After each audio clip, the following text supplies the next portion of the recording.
আগে খাওয়ার কামটা সারি নিতাম।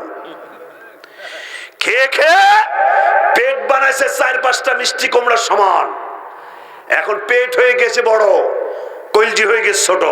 আল্লাহ বলেন ইন্না যালিকা মিন আজমিল উমুর, যার কলজি ছোট পেট বড় এরা ইসলামী আন্দোলন করতে পারে না। আল্লাহর কথা। সুতরাং জেল দিয়ে, জরিমানা দিয়ে, ফাঁসির মঞ্চ তৈরি করে ইসলামী আন্দোলন বন্ধ করা যাবে না। ইসলামী আন্দোলন তারাই করে যাদের পেট ছোট কলিজা বড়, কথা ঠিক কিনা? আমার ভাইয়েরা, আমার বন্ধুগণ, চিন্তা ভাবনা করেন। পাকিস্তানের একজন, মিশরের একজন বিজ্ঞানী আপনার সূরা তাওবার 109 নম্বর আয়াত নিয়ে গবেষণা করলেন। রাগ করছেন আপনারা?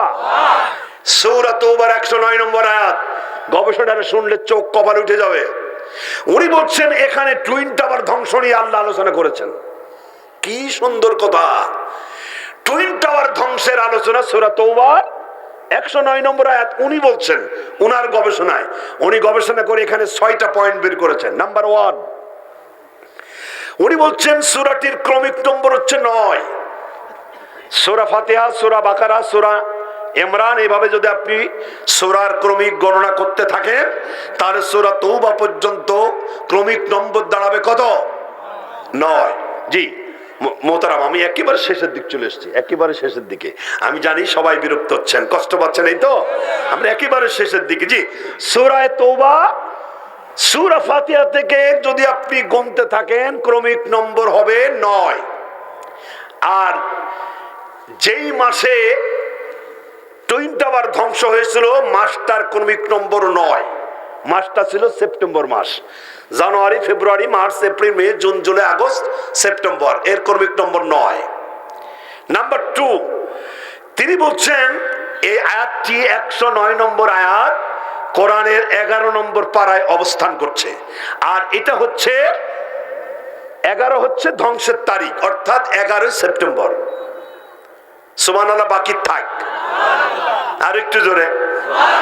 এরপরে বলছেন সূরার প্রথম থেকে যদি 109 নম্বর আয়াত পর্যন্ত আপনি অক্ষর গণনা করেন, অক্ষরের সংখ্যা দাঁড়াবে 2001। আর এটা হচ্ছে ধ্বংসের সাল, 2001 সাল।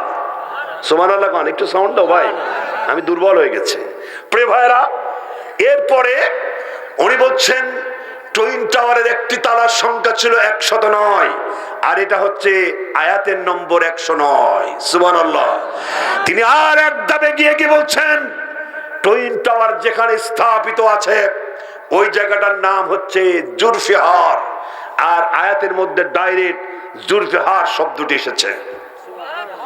তিনি আরো বলছেন টুইন টাওয়ারের পাশ দিয়ে একটা নদী প্রবাহিত, আর এই আয়াতের মধ্যে আনহার দিয়ে একটা নদীকেই বোঝানো হয়েছে। কি গবেষণা! আমরা এগুলো নিয়ে গবেষণা করে খালি গুতুগুতি, কার বিরুদ্ধে কিটা লাগবে, কার বিপক্ষে কি বলবো, এই নিয়ে হচ্ছে আমাদের শুধু চিন্তা। শেষ কথা বলতে চাই, আল্লাহ বলছেন, আল্লাহ রাব্বুল আলামিন কোরআনে কারীমের মধ্যে চমৎকার করে জানিয়ে দিলেন, আল্লাযী খালাকাস সাবআ সামাওয়াতি তিবাকা মা তারা ফি খালকির রহমানি মিন তাফাবুদ। আল্লাহ রাব্বুল আলামিন বলেন, আমি আকাশ বানালাম 7টি স্তরে, কি সুন্দর থরে থরে সাজায় দিলাম। ফারজি'ল বাসার হাল তারা মিন ফুতুর, আমার সৃষ্টির মধ্যে তোমরা কোনো ভুল চোখে ধরা পড়বে না। সুবহানাল্লাহ বলা যাবে নাকি? একজন বুজুর্গ, একজন দরবেশ বটগাছের নিচে বসে সূরা মুল তেলাওয়াত করছে। যখন তিনি এখানে চলে গেলেন, হাল তারা মিন ফুতুর, দেখো তো আমার সৃষ্টির মধ্যে কোনো ভুল আছে নাকি, এই কথা যখন তিনি পড়লেন, জানার পরে তিনি তেলাওয়াত বন্ধ করে আল্লাহ তাআলার সৃষ্টি নিয়ে গবেষণা শুরু করে দিলেন। এক পর্যায়ে বলছেন, রব্বুল আলামিন তোমার সৃষ্টিতে কোনো ভুল আছে সে কথা আমি বলি না, কিন্তু মাঝে মাঝে সৃষ্টির জায়গায় মাঝে মাঝে একটু তারতম্য আছে বলে আমার মনে হয়। তিনি বলছেন, তাল গাছটা যেরকম ফলটা যে সেরকম, বেল গাছটা যেরকম ফলের সাইজ বেল গাছের তুলনায় ঠিকই আছে, ডাব গাছের তুলনায় ফলটা ঠিক আছে, কিন্তু বিশাল বট গাছ, গাছের তুলনায় ফলটা বড় বেমানান। শুনছেন না কথা? তিনি বলতে চাচ্ছেন রব্বুল আলামিন সৃষ্টির সব জায়গায় ঠিক থাকলেও এখানে ঠিক নাই, এখানে একটু গরমিল আছে, একটু আনসাইন্টিফিক তথ্য, অবৈজ্ঞানিক তথ্য আমার চোখে ধরা পড়ে। তাফসীরের মধ্যে এসেছে লোকটি যখন এরকম চিন্তা করতেছিলেন, হঠাৎ করে বাতাসের আঘাতে ডালে ডালে বাড়ি লেগে আধা পাকা একটা বটের ফল ঠস করে বুজুর্গের নাকের উপর পড়ছে। বুজুর্গ আল্লাহু আকবার বলে সিজদায় পড়ে গেলেন আর বললেন রব্বুল আলামিন তোমার সৃষ্টির মধ্যে কোনো ভুল নাই, কারণ আমার পরিকল্পনা, আমার চিন্তা ভাবনা অনুযায়ী যদি গাছের বডি অনুযায়ী ফলের ওজন হইতো, আর যে পজিশন মতন পড়ছে তাতে আমার নাকও যেত, কল্লাও উড়ে চলে যেত। কথাটা ঠিক কিনা জোরে বলেন? আল্লাহকে নিয়ে চিন্তা করতে গিয়ে তার ব্রেন খুলে গেল। আল্লাহ বলছেন আম্মান হাদাল্লাযী হুয়া জুনদুল লাকুম, তোমরা চোখে দেখো না এই যে এডিস মশা, তারপরে করোনা ভাইরাস, তারপর ডেঙ্গু, এগুলো হচ্ছে সব আল্লাহর সেনাবাহিনী। হুয়া জুনদুল লাকুম আম্মান হাদাল্লাযী হুয়া জুনদুল লাকুম ইয়ানসুরু মিন দুনির রহমান। আল্লাহ বলেন আমার সেনাবাহিনীর মোকাবেলায়, আমার বিপক্ষে আমার সেনাবাহিনীর মোকাবেলা করার ক্ষমতা আছে কারণ? এগুলো নিয়ে ভাবো না। একটা এডিস মশা, একটা ডেঙ্গু জ্বর থেকে, একটা এডিস মশা থেকে বাঁচার জন্য, ডেঙ্গু মশা থেকে বাঁচার জন্য মন্ত্রী ঢুকতেছে মশারির মধ্যে, আর আমরা বলছি আমরা করোনার থেকে শক্তিশালী। কত পাগলামি! কি শক্তিশালী! এখন যদি আপনাদের এর মধ্যে যদি 8-10টা ব্যাঙ ঢুকে পড়ে, তো ব্যাঙ আর লাফাবে কতটুকু? তার থেকে বেশি লাফাবেন আপনারা। কথা ঠিক না বেটি? এখন যদি পেছন দিক থেকে একটা সাপ ঢুকে পড়ে, আল্লাহ না করুন, এই পাশের লোক অন্তত পক্ষে সিরাজগঞ্জ মোড় পর্যন্ত দৌড়বে, তারপরে বলবে ভাই দৌড়াচ্ছে কেন? এই তো ক্ষমতা। আল্লাহ বলছেন না, এগুলো ঠিক নয়, এইগুলো নিয়ে তোমাদের চিন্তা করা দরকার। আল্লাহ তাআলা আবার বলছেন আম্মান হাদাল্লাযী ইয়ারযুকুকুম ইন আমসাকা রিজকাহু, আমি যদি মানুষের খাবার কেড়ে নিই, যদি রিজিক উঠায় নিই, তাকে রিজিক দেওয়ার মতো পৃথিবীতে আছে কেউ? বরকত দেন আল্লাহ, বরকতের দরজা খুলে দেন আল্লাহ। আল্লাহ যদি বরকত দেন তাহলে মিষ্টি কুমড়া দিয়ে বার্গার খাওয়া লাগবে না, কাঁঠাল দিয়ে বার্গার খাওয়া লাগবে না, মগে গোসল করা লাগবে না, চাউলের পরিবর্তে আলু খাওয়া লাগবে না, তরকার পেঁয়াজ ছাড়া তরকার হবে না। কথা ঠিক কিনা? আর আল্লাহ যদি নারাজ হয়ে যায়, পেঁয়াজের পরিবর্তে কিছুই জুটবে না। এই জন্য খাবার দেওয়ার মালিক আল্লাহ। আল্লাহ বলছেন আফারাআইতুমুল মা আল্লাযী তাশরাবুনা আনতুম আনজালতুমুহু, তোমরা যে পানি পান করো, এই পানিটা তোমরা নাজিল করো না আমি নাজিল করি?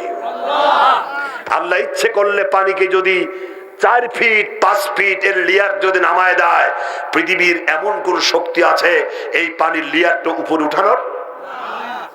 আল্লাহ বলছেন এইগুলো নিয়ে ভাবো, ভাবলে তোমার চোখ খুলে যাবে। আল্লাহর বিরুদ্ধে আন্দোলন করার সাহস তোমার জুটবে না, ঠিক কিনা? আল্লাহর আইনের বিরুদ্ধে চলার সুযোগ তোমার হবে না। তুমি যদি এগুলো নিয়ে ভাবতে থাকো, একান্ত গোলাম হয়ে যাবে আল্লাহর কথা, ঠিক কিনা?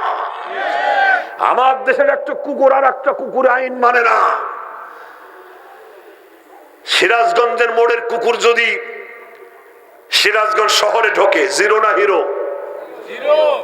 সিরাজগঞ্জ শহরের কুত্তা যদি যমুনা সেতু পার হয়, তার মানে জাজদের এলাকার নেতা সেই সে।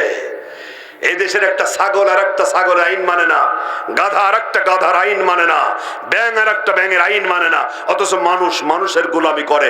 মানুষ কুকুরের থেকেও খারাপ। আইন চলবে কার? পুরুষের মতো কথা বলতে হবে। আইন চলবে কার? চলছে কার? মানুষের। আল্লাহর সৃষ্টি, আল্লাহর আইন মানার মধ্য দিয়েও আল্লাহর সাথে সম্পর্ক তৈরি করা যায়। আমার আল্লাহ যদি আমার বন্ধু হয়ে যায়, গোটা দুনিয়া যদি আমার বিরুদ্ধে যায় আমার কোনো ক্ষতি হবে না, আর আমার আল্লাহ যদি আমার বিপক্ষে যায় দুনিয়ার জীবন ক্ষণস্থায়ী কিছু লাভবান, কিছু সুখ শান্তি পাইলেও আখেরাত আমি আপনি বড় বিপদের মধ্যে পড়ে যাব। আমার আখেরাত তো দরকার, ঠিক কিনা জোরে কোন? আসুন সব দিক থেকে মুখ ফিরাইয়া আমরা আল্লাহর সাথে বন্ধুত্ব স্থাপন করি। আল্লাহ যেন কবুল করেন। আমাদের অনেক ভাই পরে এসেছেন, বেশ কিছু ভাই পরে এসেছেন, অনেকেই মাদ্রাসার দানের হাতটা আপনারা দিতে পারেন নাই। চাদর সেই সময় গিয়েছিল, কিন্তু অনেক ভাই বাদ পড়ে আছেন। আপনারা আরেকবার চাদর নিয়ে যান, যারা তখন ছিলেন না তারা এবার চাদর একটু টাকা দিবেন।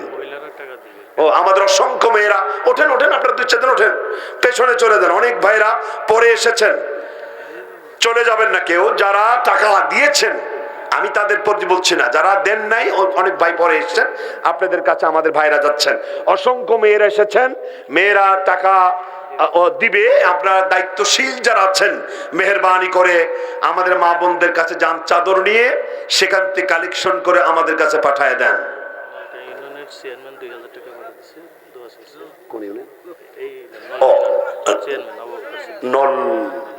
নলকা, জি, নলকা ইউনিয়নের সম্মানিত চেয়ারম্যান মহোদয় 2000 টাকা পাঠিয়েছেন। আল্লাহ আমার ভাইয়ের দানকে আল্লাহ তুমি কবুল করো, জোরে বলুন আমিন। আল্লাহ তাআলা তুমি তার সম্মান মর্যাদাকে বাড়িয়ে দাও। গোটা পরিবারকে কলদিকে কারণে নিচে আসলো, তিনি এটা নিয়ে চিন্তা শুরু করলেন। এক পর্যায়ে তিনি পৃথিবীর ল অফ গ্রাভিটেশন আবিষ্কার করলেন। সুবহানাল্লাহ বলেন। আর আমরা হলে কি করতাম?